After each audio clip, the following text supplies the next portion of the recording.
Welcome to the Love Lab Podcast, the place to be for honest and real talk about relationships and sex. Whether you're a man or woman, single or a couple, this is the show for you. I am your host, Kevin Anthony, and I am here to help you have the relationship of your dreams and the best sex of your life.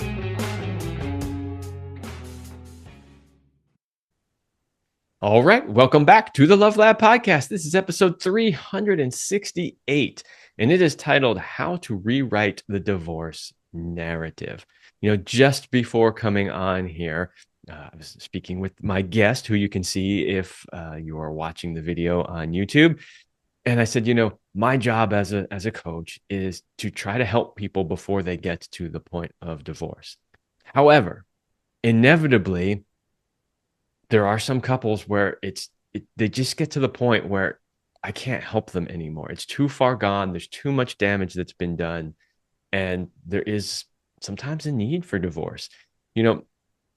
Sometimes when I work with couples, like I tell them outright, if they come to me and they're really struggling and they're really like, this is our last ditch effort, I don't tell them, okay, if we work together, for sure, we're going to fix this and you can go on. I go, we're going to work together. We're going to see what we can do. But sometimes there are situations where two people just really shouldn't be together.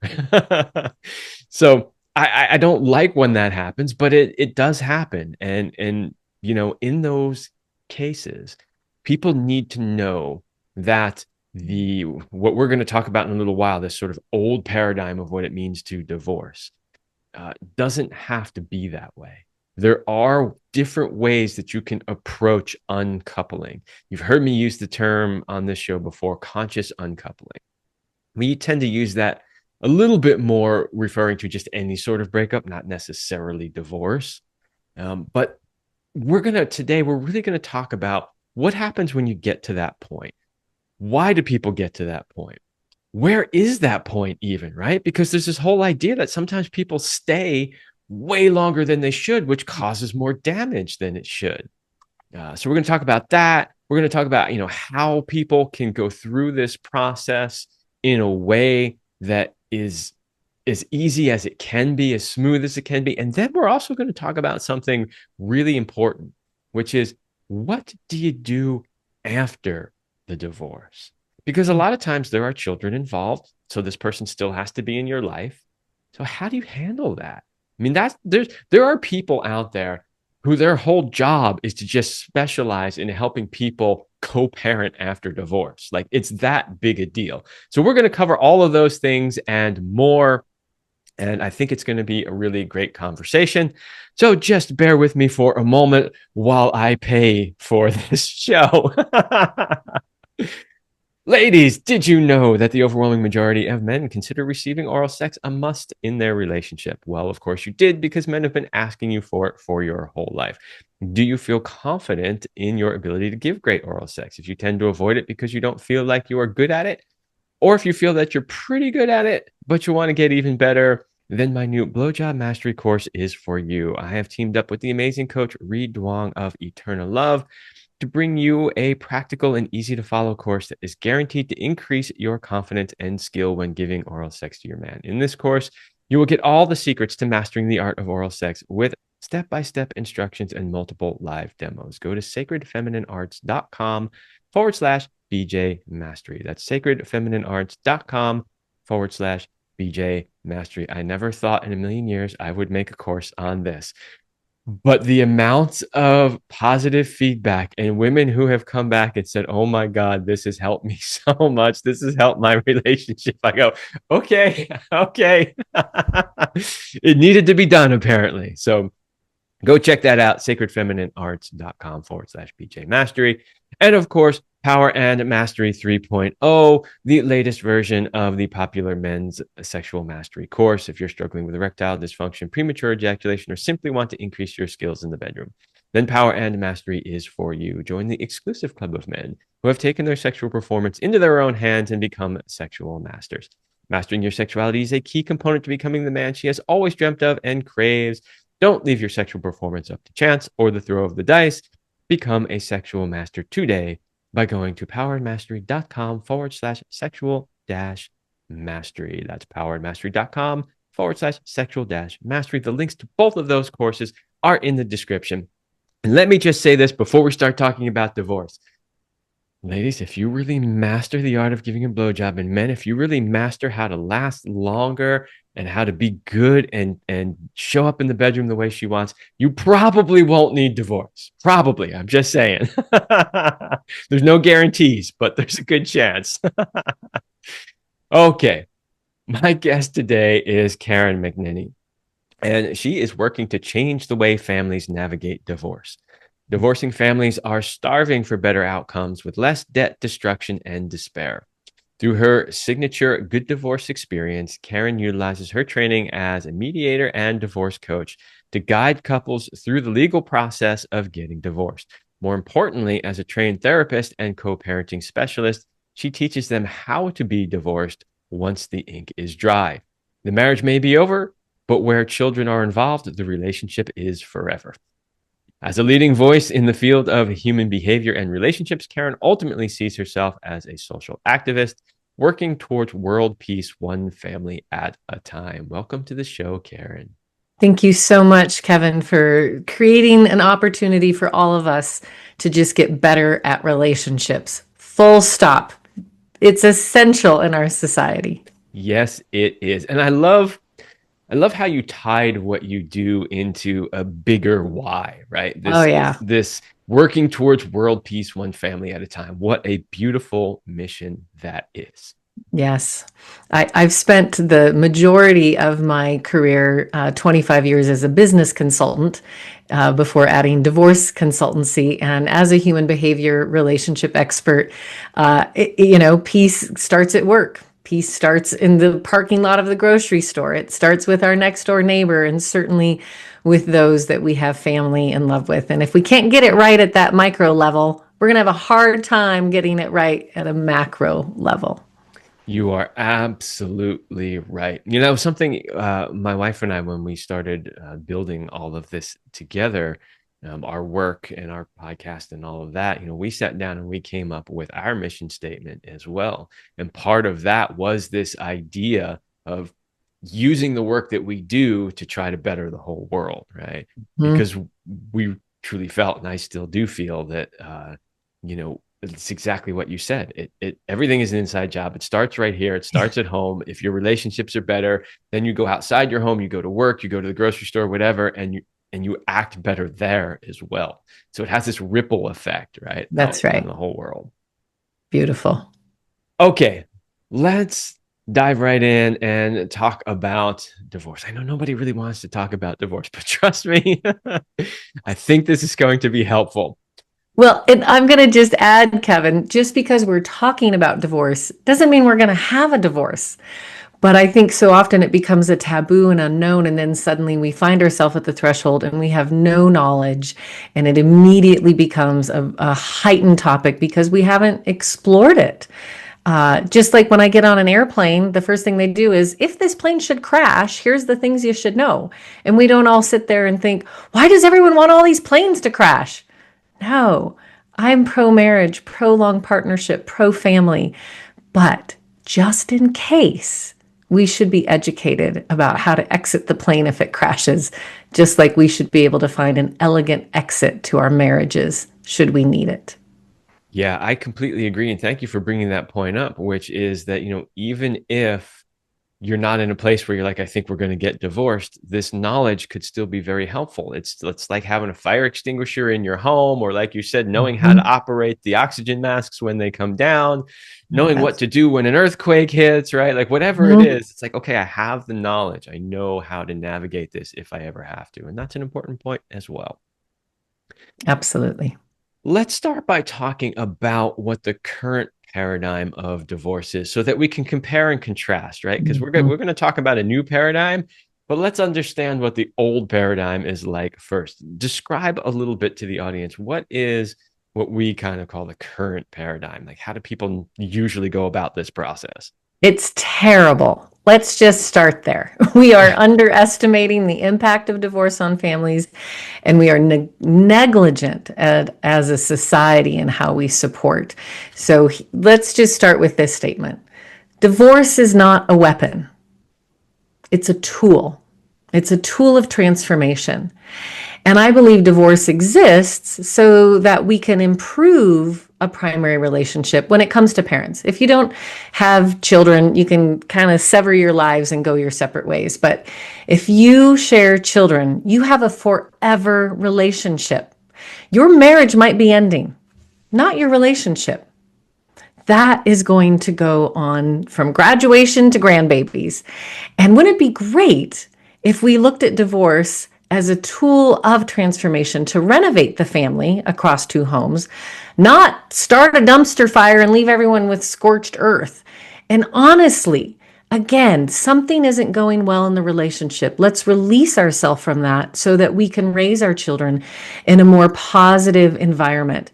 But instead, we go sign up with a couple of litigating lawyers, not all of them, but, and we spend thousands of dollars, and our soul is sucked through sometimes months and years of litigation and this divisive arena.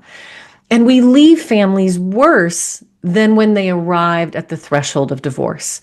And I really believe through the good divorce movement, which is what I'm all about, is that we should be leaving families better, not worse. Otherwise, why would we spend all this time and money just to make it worse, which we know has an ascending effect on those children, their future relationships, the trauma they carry, then their children. Like, we are passing on generational trauma through a divorce system that does not actually support the family.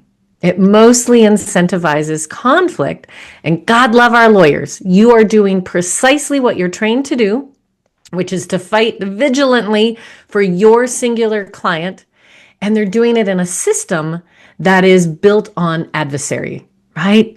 So, what if we could change that entire paradigm and stop drinking the Kool-Aid that says, oh, you're getting divorced? Prepare to be enemies and prepare for devastation and debt and despair. That's one choice, but it's not the only choice.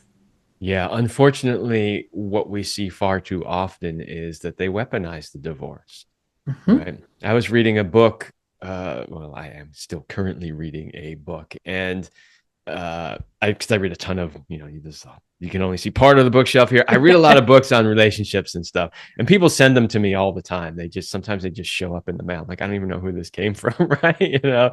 So I've been reading one lately, and there was a part in there where they were describing their upbringings, and the woman in the story basically describes how her parents divorced when she was very young, and her father fought really, really hard to get custody of her, not necessarily because he wanted to be a really present great dad, but because he Yeah. just wanted possession, really, Yeah. of the It child. And becomes a battle. yeah, and that's just one example, right? Because there's obviously children get, pulled back and forth as I won because I got them, right? So Mhm.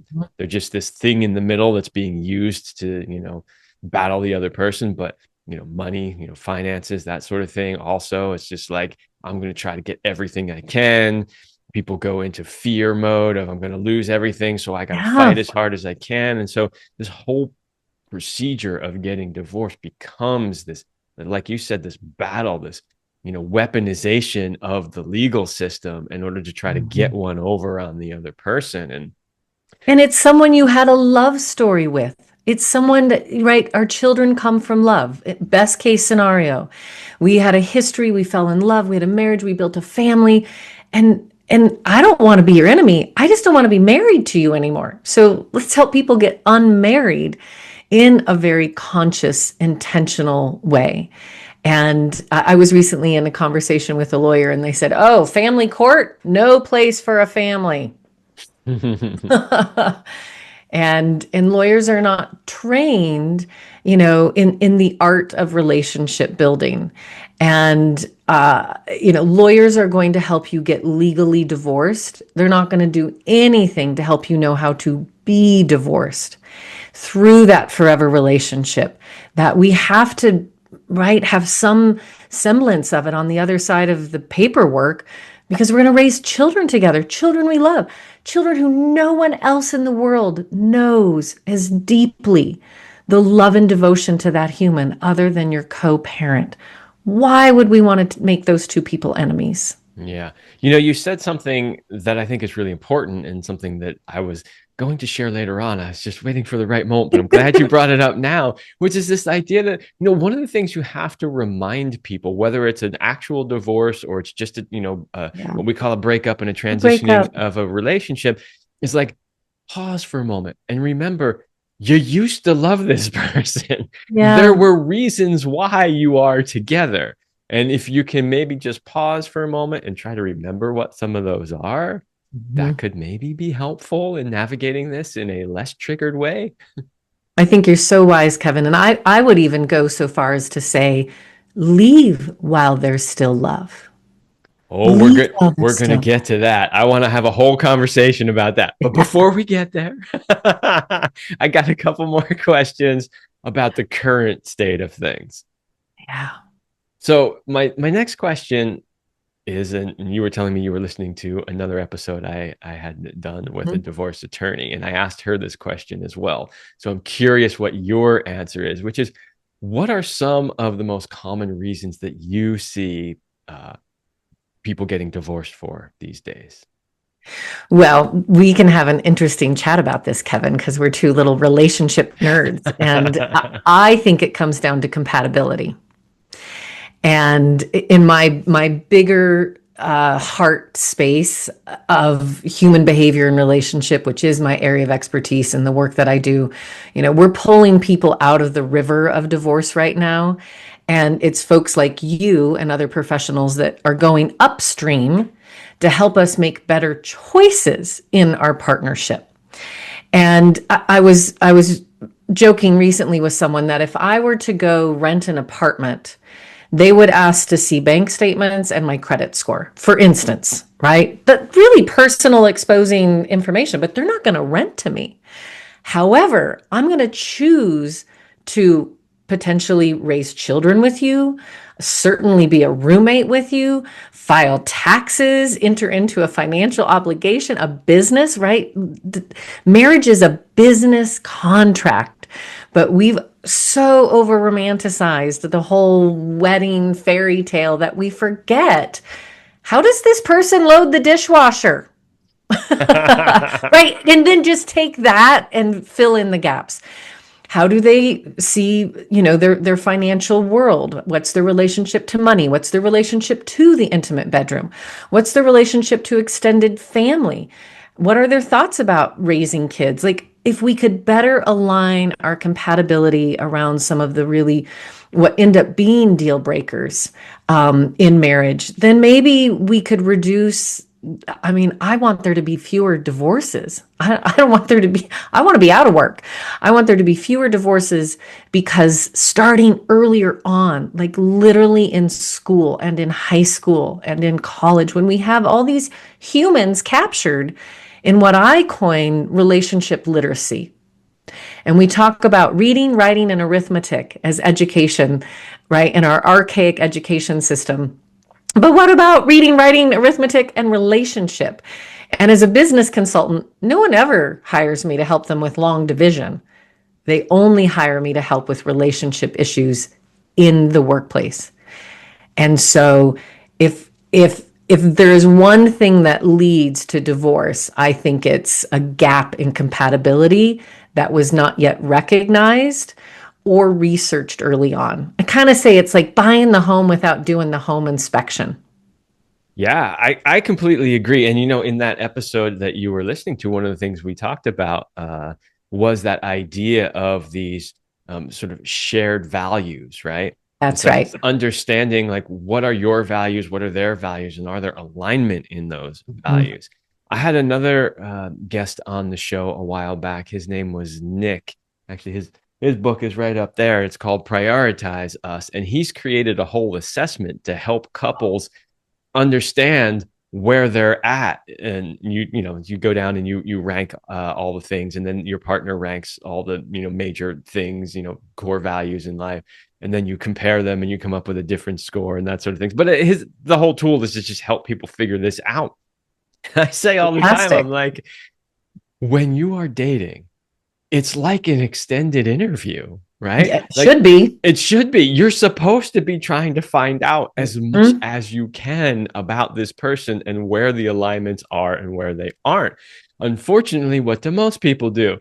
They put on their best face and their best act and they try to like show up as, being the perfect, and they're not real, right? Yeah. And So it takes about 18 months for all those drugs that have us intoxicated. I'm sure you talk about this all the time here on the Love Lab, that you mhm. got to get to some reality before you decide to get married and sew your lives together. Yeah, I there was a period of time, it was I think it was shortly after my wife and I got married, that in our local community of friends, we had all these people getting together and like super quick, like getting married within months. Or like one of them, I think, got married like within like the first week that they knew each other.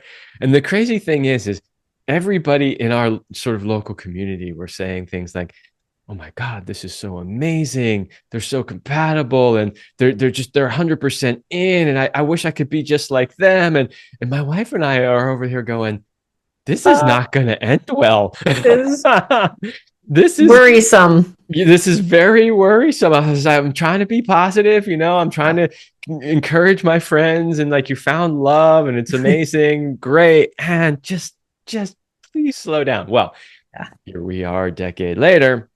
And I can tell you there was only one of those couples still standing. Mhm. And they went through a lot of shit to still be standing. Yeah. And the rest Yeah. all imploded, some in some really not good ways. Right. Mhm. And so this idea, like you were just talking about, it takes about 18 months. Right. Mhm. So what do we call that? The honeymoon period. This is that Mhm. first year and a half to 2 years, maybe upwards of 2.5, but that time period around where your body is producing all of these feel good chemicals. And you don't care Oh, that they leave the toilet seat up or that they don't no. load the dishwasher correctly because they're so amazing anyway, Yes. right? Intoxicating. It's delicious. There's nothing more wonderful. And I would add that we use our engagement period not to plan the wedding, but to plan the marriage. That the engagement really is a time to engage in our compatibility. We're through. We've decided, hey, I think we're moving towards this marriage, and at that time, working with a couples counselor is a wonderful idea. That even pre-engagement counseling, not just pre-marital counseling, because in America, as soon as you got a ring, it's all about an event. Now we're planning a wedding. Yeah, yeah, I completely agree with that. I'm a big proponent of doing a lot of things beforehand so that you don't end up going, oh shit, we should have. In other words, for instance, I do sex and relationship coaching, and I do work with a fair number of people who have deeply held spiritual beliefs, some of which say you shouldn't have sex before you get married. Mm-hmm. And I say, I 100% respect your belief system. I'm going to say my piece now so you hear it and then you Yep. decide what you want to do. But my advice always is every study ever done says that successful, long term, happy relationships are also relationships that have a healthy, successful sexual component, Yep. right? So the stats are really clear. If you have a healthy, fulfilling sex life, your chances of having a healthy, long-term, successful relationship go up dramatically. Yep. So, how are you going to know if Oh that's no. even possible if you don't have sex until after you're married? So that's one example. I'm Yeah. also a big proponent of living together before you actually Mm-hmm. get married. Because there's Yes. lots of little things, the classic one, of course, that I just mentioned a moment ago that everybody jokes about is leaving the toilet seat up, right? Or how you hang the toilet roll, is Yes. it And the front side? dishwasher And then, like, and cleanliness and cleanliness. laundry schedule and paying bills and all the domestic things of running a home together and being roommates, really. Like Yeah. if you went out on Craigslist and you were searching for a roommate and these were the qualities you want, do they match up with the person you're about to live with for the rest of your life? Because being roommates is a high place of conflict, especially once you start putting kids in the mix. And we see that imbalance of domestic labor often leaning to the ladies, and that can cause a lot of conflict in a marriage. Yeah, absolutely. And again, there's no way you could know those things unless you try it out ahead of time. And Yeah. people think, things like, oh, the dishwasher. It's like, it's a stupid thing. Like, why is that even important? Well, these little things that we're talking about are potentially important for two reasons. Number one, those little things, if you're really holding on to them, build resentment over time. They start out little, they end up being huge down the road because of years and years of resentment that's unresolved. Okay, that's part Mm-hmm. of it. The other part, though, is that how you live your life does speak to what your core values are. Mm-hmm. And so, seeing how somebody shows up in life, like, maybe you date and you've never actually been to his house, right? Right. You're always at your house or you're out or whatever it is. And he might even show up dressed really nice. And then you walk into his house and it's a disaster. It's unorganized. There's empty pizza boxes all over the place. Like all of a sudden you're like, oh my God, I had no idea that, and that speaks to your values. What are your values? Do you have a high value for organization or cleanliness or, Mm-hmm. I mean, it doesn't mean 100% that if you're messy at home, you're messy in the rest of your life, but it is a sign that that's potentially true. I mean, if your home is a disaster, what's your business look like? Like from the outside, it might look successful, but under the hood, what's going on? You have back taxes you haven't paid. Do you not Yep. even know how much money you're making? Like, who knows, right? Hmm. And there are those, right? We want to also be sensitive to our audience members that are neurodivergent, who can live in the chaos. And that actually is where they function the best. But I just, yes, that could totally be but it. know thyself, and that's compatible. Like, oh, right. Exactly. If I'm a neurodivergent person who thrives in chaos and suddenly I'm dating somebody who's OCD, we might have a hard time living compatibly, in a compatible fashion. So know thyself and pay attention to those that you're dating. Exactly. Absolutely. And that was the idea of as you learn more about them, you'll start to get insight into what are those values, right? You can start to see behind the show that people put on, Mhm. which is another thing I tell people all the time. I'm like, look, if you're dating and you're not showing up as your authentic self right from day one, what are you doing? Yeah, What are you're you doing? gonna You're you just you will suffer. you will suffer. You are potentially creating more suffering later on down the line. If in the first couple of dates she says, you know what, I just don't think we're compatible and I don't want to see you anymore. Okay, that hurts. But 6 months But or a year and a half later, when you can't keep hooray. up the mask anymore, it's Yep. gonna hurt a whole lot more. Hmm. And I think this changes over age. Curious if you find the same thing. Certainly, as a young person dating in my 20s, I did a lot of what I call the Karen contortion. Like, oh, I can be a little more like this. Oh, I think he's going to like that. Oh, I'll do more of this, less of that. I was contorting into this chameleon, constantly changing, which then meant when I was in the relationship, I didn't have space for my full authentic self. And now that I'm, 14 years divorced and 53 and in my dating world, like, honey, what you see is what you get, and there will be no pretending. Because if it doesn't work for us, that's fine. Let's go forth and find where the puzzle pieces actually go together. And I feel that way about my the father of my children, my first partner, my husband, once removed, is he's lovely. I'm lovely, but the alchemy between us shifted over time once there were kids and there were financial obligations and there was a household that we were running together. And we definitely bought the house without doing the home inspection. I will own that for myself. And we got married 9 months after our first blind date. And there were lots of factors playing into that. He was 40, I was 32, tick tock tock. Here we go. Everything completely emotional, romantic hijacking. And we have lovely children. And as you were chatting earlier about, divorce and impact and kids and this generational trauma, I always say divorce isn't what screws kids up. It's adults doing dumb shit. That's what screws kids up, whether you're married or unmarried. And we've been using divorce as a scapegoat, and in part because we do so much damage to that primary relationship in our traditional approach to divorce. You're absolutely right. And yes, I do feel that it does change as we get older. As we get older, we get more self-confident. We know better who we are, and we have the confidence to show up and say, this is who I am.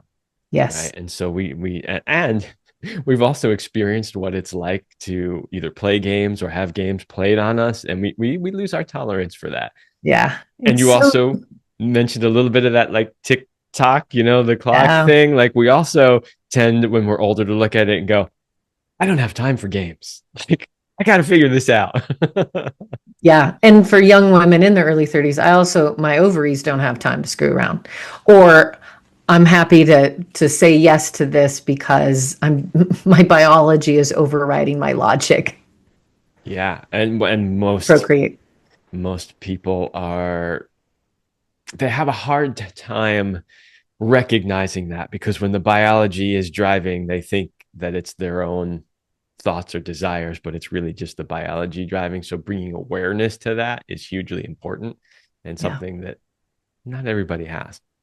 So, okay, we're about halfway through the show. I want to talk next about this idea of leaving while there's still love, and then take a break. And then when we come back from that, I really want to focus the rest of the show on how people can navigate this process in a new way. So, first, let's talk about this idea of leaving while there is still love. What does that really mean? And how do you know when the right time is? Well, I'm gonna start with the end and reverse engineer this, Kevin, because when people say what's one of the big mistakes folks make in their divorce journey, and I would say the first one is we stay too long. We just stay too long. We're terrible at breakups. Like we're not trained, we're underskilled, and I see this with my corporate clients who are hanging on to employees who are just doing damage to their culture. They're a relationship wreck. I'm like, why have you not fired them? Well, they've been here for so long. Well, their loyalty. Well, we'll never be able to replace. We have all these excuses of why we don't break up. And it's no different in marriage. I mean, first of all, nobody wants to get divorced. As you've said, Kevin, we don't arrive at the altar thinking, well, I'm counting on a divorce in a few years or in a few decades. None. We are so blinded to the possibility that our marriage might be one of these. And I think we know our truth long before we speak it. And sometimes it's both parties in the couple. But more often than not, I think there's one person who actively starts to think about what if. And I refer to this as the packing your psychological parachute just in case I got to leap out of this plane. And it's that, could we both afford to live in two new houses? Would I be able to keep this house? What would custody look like? What would the in-law, right? We just start doing all these sort of fantasizing of the what if. And we start maybe talking to other people who are divorced. How did it go for them? How are their kids? How do you do transitions? Did you end up with the house? What kind of lawyer, right? We start maneuvering in our mind. And then when it does get spoken, again, because we don't talk about it from an education standpoint, the first time it gets spoken in the house is usually in an inflamed rage of like, that's it. If you don't, I'm going to divorce you. You can just move on. And the emotional hijacking of divorce is then where our starting gate is. And how we begin is often how we end. So people go into couples counseling. They call up Kevin Anthony, save my marriage. Let's fight for the marriage, our relationship, push, push, push. And I would suggest we can also fight for the good divorce. And what happens, in my opinion, is our marriage is a little like the mayonnaise jar in the fridge, and we take it out and we keep using it and it's good. And then one day we notice there's a little green something on that lid, but I mean, look in the jar, it's fine. I'm going to just wipe away that, we just wipe it out, put the lid back on, stick it back in the fridge and take it out again. Oh yeah, there is a little bit of mold now. It's kind of on the jar. That's okay. Most of the jar is good. Why would I throw out this entirely good jar of mayonnaise? But the reality is it's going bad. And if we keep putting it back and putting it back and putting it back, you're gonna have food poisoning. It's gonna be an ugly scene. It's no good. If we as a culture, and it's part of my mission, is the permission giving, that if we could come to the table and recognize this is where our marriage is eroding, this isn't working for me, and we're in the couples counseling, and if there could be an elegant exit that says we don't have to be on fire before we leave. And during that ambiguous time, should I stay, should I go, which is a purgatory, it's a terrible, terrible time. And I think what can happen for folks, and certainly part of this started to happen for us, is that we want to convince the judge and jury that this is bad enough to leave, because it better be pretty bad if you're going to give up on your marriage. So addictions start to raise their ugly head, infidelity starts to show up, we distance, it's that whatever you go looking for, you're going to find.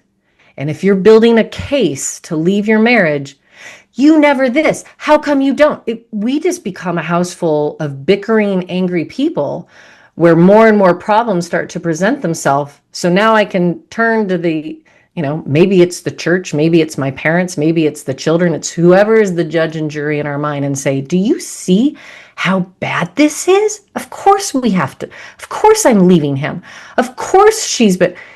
Whereas probably there was a point before the addiction, the infidelity, the bickering, the personal attacks on character, to make a case for departure. And if we could back up the train before that damage starts inside the house, then we might be able to move through our departure and our breakup with more elegance and compassion and care.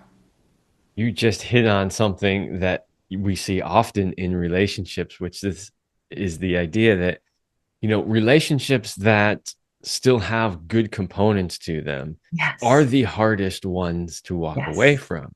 And people Right. struggle with that. They think, oh, well, this isn't good and that isn't good, but this other thing is, right? And it's so hard to let go of the pieces that are good. And so we often tell people you have to see it as a whole, right? You can't Yes. just, pick and say this is good or this is bad.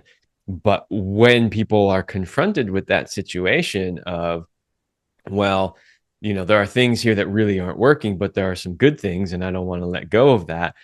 Then they get into the self-sabotage portion where they will That's right. intentionally or unintentionally, consciously or unconsciously, start creating things that give them the excuse, Precisely. call it quits. That's the And mayo jar. We just keep holding on to it and yes, and in the instance where there's children, if you still have good mayo in the jar, great. Take it with you. You're going to need it. You're going to need those parts of the relationship because you're going to have a forever relationship with your co-parent. You're going to show up at that wedding. And the last thing that I want for my clients is that their children have to navigate their BS on their wedding day because my parents can't be in the same room because they flamed out in such a giant war at the end of their marriage for no reason, like truly for no good reason. And you're right, Kevin, that conscious, unconscious sabotaging, nitpicking, if you're going to find whatever you go looking for. That's just the common psychology. yeah, and I think, I asked the question, where is that line of knowing when it's time and when it's not Yeah. time? And I think it's not always 100% clear, but if you realize that you are at that point where you are consciously or unconsciously starting to create reasons to be angry at the relationship, that's a pretty clear sign that that's a time, Yeah. right? Because otherwise you're just going to go down that road of just creating more and more destruction along the way because that's what you feel you need to justify your decision. Sure. And I think we're avoiding divorce, not just because I don't want to be divorced and single, and divorce is sad and hard and grief and loss, But what we have on offer in our culture for divorce looks terrible. And it certainly was true for me. It wasn't that my marriage was like so bad and nobody was beating each other and no one was, all of this financial infidelity. There wasn't anything like that. It was an issue of the alchemy between us and the compatibility.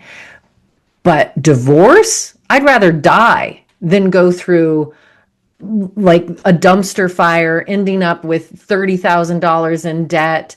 Our kids are caught in the middle, and I'm now an enemy with the father of my children. I could not face it. And that's the story we've been fed. This is what's on offer. There's only one thing on the multiple choice: how to get divorced. I don't want that. I'll stay in a bad marriage and wait for it to get worse. But if we knew that there was an amicable approach and there were professionals to support us, and that a good divorce with our family, right? We can end the marriage without ending our family. Then I think people would lean into it sooner, knowing that there was an option that wasn't going to be so disastrous and destructive. That is the perfect segue into what I want to talk about next. So, we're going to take a short break. And when we come back, I want to talk about this new paradigm, this new option, because you are absolutely right. A lot of times people stay longer than they should because they fear the process of divorce. And so, we're going to give them a new option just on the other side of this break. Are you a couple? Are your relationship and sex life where you want them to be? Are there changes you would like to make but just don't know how? Maybe you think there is nothing that can be done. If you're not 100% happy with where your relationship or sex life is, then get help today and change your life. Go to kevinanthonycoaching.com/couples and schedule a strategy call with me today so we can map out a strategy to get you where you want to be so you can have it all your way. That is kevinanthonycoaching.com/couples. This is where you have the opportunity to work on all of this stuff first and have the relationship of your dreams and the best sex of your life. And then you don't even have to worry about the idea of divorce. But having listened to this show, you will know what you need just in case that ever happens. Okay. So I'm so glad you're out there, Kevin, doing the work to help relationships. That's what we want. thank you. We want successful long-term relationships for those who want to choose that. Yes, we do. And unfortunately, just like people haven't been taught how to divorce in an amicable way, people also have not been taught how to have good relationships. Yep. We just weren't taught it. Like No. it's another one of those things in school. They just never taught us. And a lot of us grew up in families where we didn't learn it through observation because our parents had a dysfunctional relationship and their parents had a dysfunctional relationship. And so it's just a skill we never learned. If you want to be good at anything, you have to learn it. That's right. That's just how it is. Okay. So let's start by telling the audience what we're going to call now the new paradigm of divorce, sort of outline for people what's possible. So they're at this point where they realize that it's time, right? What do they do? And what does this look like? Well, in an ideal world, from my perspective, as we fight for our marriage, and then on a Sunday night after the kids have gone to bed, we realize we're done. And that we first recognize that this is a death and a grief journey for families. If my husband had died, people would have shown up with a casserole. There would have been a food train. They would have approached me in the grocery store and hugged me up and checked how I was doing and how the kids were doing. But divorce, everyone kind of scatters like it's contagious and awkward, and they don't know what to do with it. So we need to recognize it's a death of a family as we knew it. It's the death of my marriage. It's the death of my identity as a partner and a wife. It's the death of how my parenting life is, because I probably went from 100% parent to some smaller portion. And that's so much grief. So if we can start there as a culture and recognize that we're under supporting and almost neglectful. And one of the policy changes through the work of the Good Divorce Academy and the experiences that Family Medical Leave Act in our workplace, divorce is not covered by FMLA.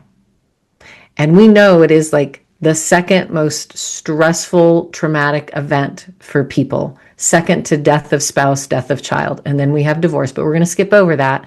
And then these other ways. So that's just one example of us underestimating what families are going through. So that's part of the paradigm shift. So if on that Sunday evening, families then decide we're going to dissolve our marriage, we're not going to end our family, but we're definitely ending our marriage. Do not call a lawyer as your first thing. Call a coach. Call a co-parenting specialist. Find a divorce consultant. Find a mediator who is going to start working with you side by side, not immediately turn you into adversaries. Now, there are couples that have huge trauma within them. And maybe there was domestic violence. Maybe there was painful infidelity that was chronic. Maybe there's been abuse of the children, right? That's a different story. But honestly, and you know this, Kevin, there's a lot of us normal neurotics running around who just need to get unmarried. That's what we need help with. We don't need a whole big dramatic change. Now, the couples that work with me, what we're trying to do, and I always tell them, well, first of all, the unique thing is I work with the couple together. That I'm finding is rare, but there's a movement shifting. That's when you're going to get your best outcome, is mom and dad side by side. And even without children, I have had a number of families, and a lot of times it's older couples, in the silver divorce, the senior divorce, who didn't maybe have children or they have adult children. So it's not really about the kids anymore, but they're still unraveling a lifetime, a journey. And in my case, the children are my client. That's who I work for. And I'm there to protect their future, their graduation day, their wedding day, so that their parents can show up and it can be all about the child and not them. I think it's amazing that you work with both of them, because even if, somebody knows that consultants in this realm exist and they go out and hire one, if you each have your own, there's a high likelihood that what's going to happen is a similar dynamic to what happens with the lawyers. You got a coach on this side saying, well, no, you gotta go to him and say this and do this. And then on the other side, no, you gotta set a boundary with her and say this, right? And then you have that contention happening again, whereas having one person in the middle who has the best interest of the family unit as a whole, you can hopefully potentially avoid that. So I think that's pretty cool. The other thing is, your first piece of advice was, don't call a lawyer right away, call a divorce consultant or a coach or somebody. And I don't think a lot of people even know they exist. That's right, which is why I'm grateful for this platform and the work that you're doing, Kevin. We are in a stage of, there's a collection of us. There is a whole group of pioneers out to disrupt the divorce industrial complex as we know it. I'm one of many voices. It's coming. And in 5 to 10 years, divorce is going to look different. And part of that is because we're spreading the news. I've been invited to write a book that will come out in May of 2026, The Good Divorce, How to End Your Marriage Without Ending Your Family. The amplification of this message is growing. And with my clients, we do family before finances. We commit to getting the family stabilized. So, I might spend a month or more with a family, just like, where are people going to live? And you're probably still under one roof. Do we need a nesting schedule, a cohabitation schedule? How do we create fewer opportunities for conflict? What's the communication plan? And that's not just how we tell our kids. That's how we tell our kids' coaches and teachers. It's how we tell our shared group of friends. It's how we tell the grandparents. And I always say, you write the headline and stay ahead of the press. And I help families write public service announcements to their circle of shared friends. Hey, we're so sad to share this hard news that we've decided to dissolve our marriage. Don't expect us to pick sides and get in a big battle. And the only side we want you to be on is the side of our kids. And when you see us in the grocery store, please don't dodge into the cereal aisle. You can come over and check in on us. We just ask that you don't ask us why. You just ask how we're doing.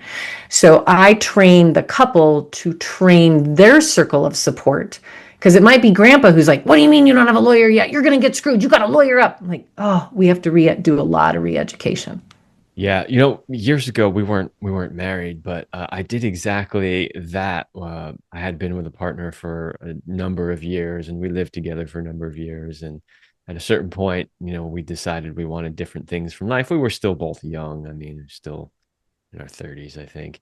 And so I did exactly that. This was the very early days of social media, like just Facebook had sort of just come out, and I did. I wrote basically a A press public service announcement announcement. Yep. and Mhm. wrote all of that to all of our friends, telling them Yes. this is the decision that we've made, but it's okay. You can still invite both of us to your event if you want. We're okay with that. We know how to interact with each other. Like I wrote all of that down and sent that out to Mhm. everybody. That is a wonderful idea. And So then find, oh, I okay. was going to just say, and then you're finding that before the lawyer, like a co-parenting coach, or a co-parent specialist or a divorce coach who will help you talk about your parenting plan and do co-parent education with you. Because if we do finances before family, then kids start to get weaponized. Oh, you took the Jaguar and all the banking accounts. So I'm going to fight for full custody. Screw you. And those kids get put in the middle. But when we stay in that heart space of what do we want best for our kids and what makes sense for us and how will that change over time? And I'm not talking about dollars and dates. That's what lawyers care about. Who's paying for the insurance and what's child support and where are they spending Christmas and it's even years and odd years. But with my clients, our co-parent education is we're going to talk about discipline across households. So dad takes the phone away on a Thursday, kids transition on a Sunday. He says, you don't have your phone for 2 weeks. This is the infraction. Will mom carry over that same consequence in her home? We're going to talk about that before you're ever standing in that river. And we're going to now talk about the values of our co-parenting. And I have clients who are like, I wish we would have done more of this when we first got married. This would have been really helpful. Yes, Exactly. yes. That's all part of that figuring out your shared values. I just did a YouTube video on this the other day, and I said that you've got to get on the same page with your parenting right from the start. You got to Yeah. sit down and figure out, are we in alignment with the way that we parent? You should be doing that before you even have kids, right? And if you Yeah. do that, then you don't have all of these types of conflicts. So, okay, so you've been talking about some of the things that you help couples with while they're going through the process. But I know that you also work with them after the divorce is over, right? Talk about some of the things that you help them do after the dust has settled and now they're just in basically a co-parenting situation. Yes. Well, I'm going to have a little confession, first of all.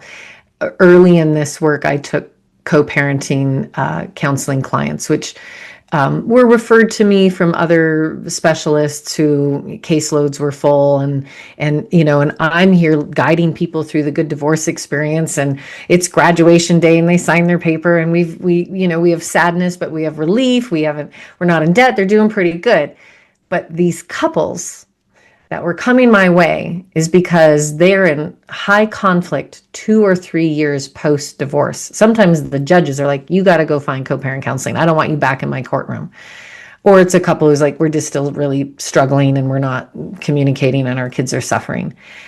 It is incredibly difficult to pull people back from the brink once they have come through a traumatic divorce experience. So I personally am taking less and less of those clients because I was finding it so challenging to repair the pain and the damage that had been done. But for those who can arrive before too much damage has been done, like pretty early on, right? And if you're listening, like, oh, we just got divorced, we're already screwed. No, it's never too late to have a good divorce. I really believe that.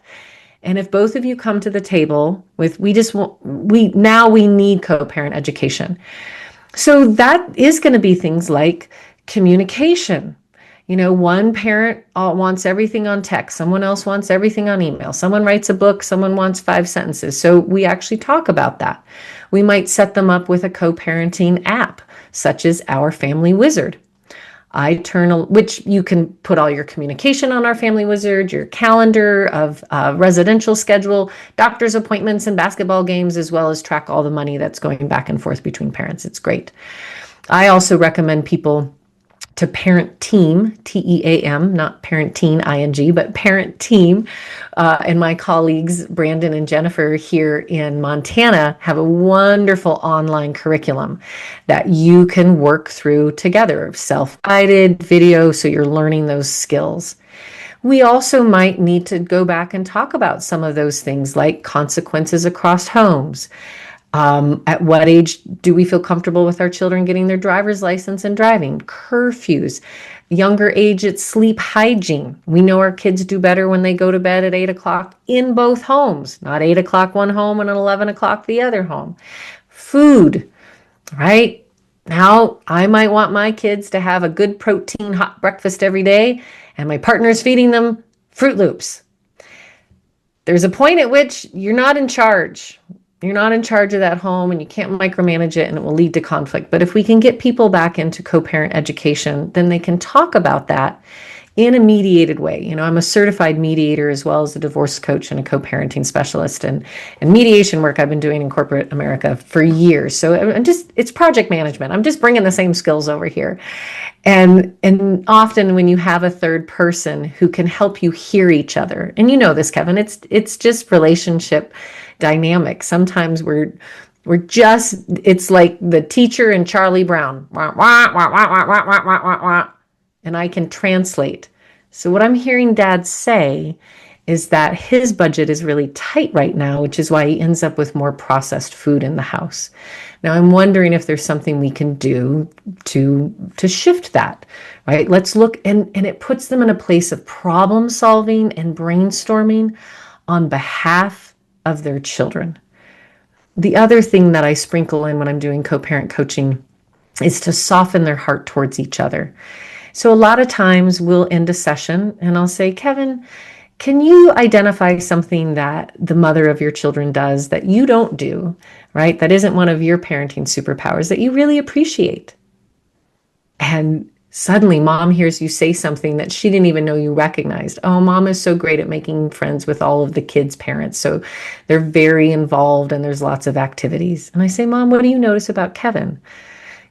Kevin is more of a hands-off parent, but that's helping our kids to be more independent. And sometimes I over micromanage and he gives them a little more freedom to make a mess and figure it out. And I really admire that. To hear your co-parent say anything kind-hearted about you is such a softening. So we're doing repair from the rupture of the relationship, and we're also helping those folks to learn how to be co-parents across two homes. Yeah. You know, I just learned something new. I should have probably known this, but I didn't know there was an app made specifically to help people co-parent. Yeah, That's awesome. Of course, there's an app for everything. app for I should everything. have And known that existed, but there's others out there, and I apologize, I don't know the names of the others, but our Family Wizard is one of the pioneering ones, and mhm. it can be great. And part of it exists because some families are court ordered. All of their communication has to happen on an app, and all of it is submissible in court.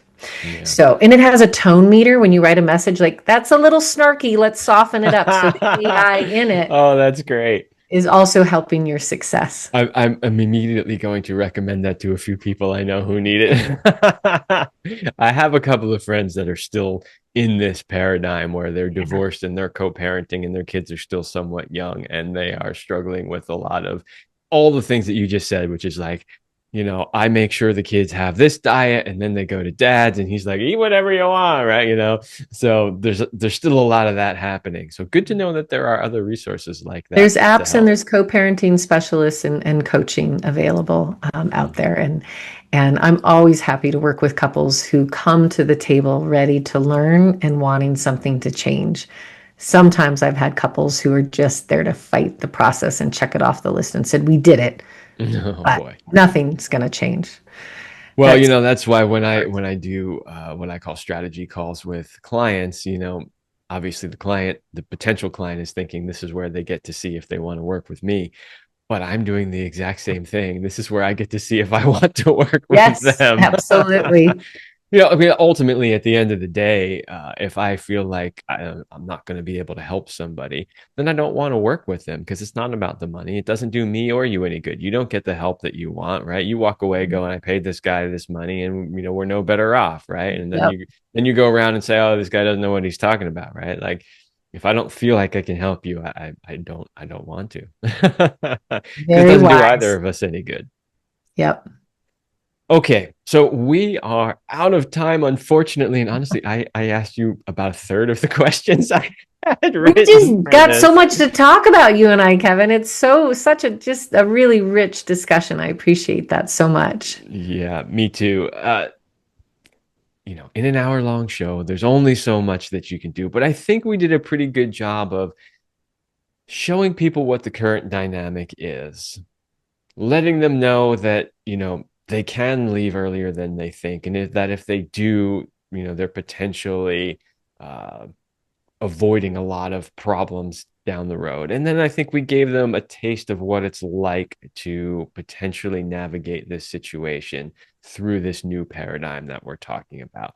So I think we did a pretty good job of helping people see that there is a different way, that it doesn't have to be the way that they have always known it or observed it in other people or thought that that's how it was going to be. So from that perspective, I think we did a pretty good job, even though I got more questions. Well, maybe there'll be a part two someday. Maybe.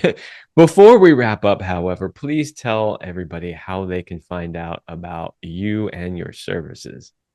Thank you for the opportunity. And I'm talking to those of you who are hearing this and maybe just in the beginning, baby thoughts of divorce, maybe navigating it, maybe know somebody out there. And the quickest way is to Google The Good Divorce Coach or just The Good Divorce, because we don't put those words together very much. And you'll find my website, KarenMcNenny.com or thegooddivorce.com. And I also have a podcast, The Good Divorce Show. Not only do I bring experts on the show to talk about some of the hard skill and practicality of moving through divorce, professionals in real estate and finance and legal, but I have lots of adult children of divorce talk about what their parents did well, and then couples who come on and chat about their divorce experience. And we only highlight how to do it well and what it sounds like when it's done well. And there's lots of people out there who have great models. And in May of 2026, the book, The Good Divorce, will also be published under Wiley Press. Awesome. When we were talking about books, because I mentioned books earlier, I was thinking to myself, I'm like, I need to ask her if she's ever considered writing a book on this. It's finally happening. It's so exciting. Yay. That is really, really needed, I think. So I'm glad that you did that. And I would love to check it out when it does come out. Maybe And that'll be our next conversation in the that's spring. exactly what I was just going to suggest, that when the book does come out and you are promoting it to get it out there, please come back on the show and let's talk about it. Oh, thank you, Kevin. All right. Those links, of course, will be in the description. So you can always just find them there. And I just want to thank you, Karen, for coming on the show, sharing your knowledge and wisdom, opening people's minds to the idea that there is a better way. And I am glad that there are people like you out there doing what you do. Thank you. All right, everybody. That's all the time I have for this episode. And I will see you next week.